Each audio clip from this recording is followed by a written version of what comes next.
අම්පාර ඔරලෝසු කනුව ඉදිරිපිටදී ගොවීන් දෙදෙනෙකු වී මිටියක් ගිනි තබා විරෝධය පළ කළා. ඉන් අනතුරුව ගොවීන් දෙදෙනාගෙන් එක් අයෙකු සිරුරට ගිනි තබා ගැනීමට උත්සාහ කළ බව අප වාර්තාකරු පැවසුවා.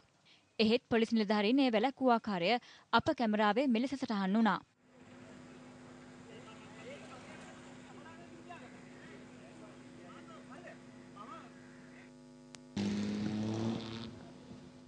මේ පුද්ගලයා සමග විරෝධතාවට එක් වූ අනෙක් තැනැත්තා පසුව නිවුස් ෆස්ට් වෙත අදහස් පළ කළා.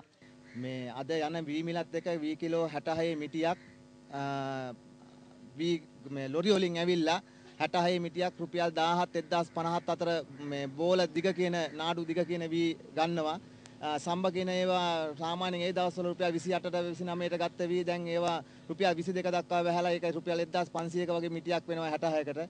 දැන් නැගෙනහිර දැන් අස්වැන්න නෙලාගෙන යන්නේ දැන් මේ වෙනකොට 140කට වැඩි ඉවරයි. අපි හිතාගෙන හිටියා මේ වෙනකම් බලාගෙන හිටියේ අපට යහපතක් වෙයි කියලා. මේක ඉහළට දැනුවත් කිරීම සඳහා මේ වගේ දෙයක් කරා හරිම කනගාටුයි ඒ යතින්.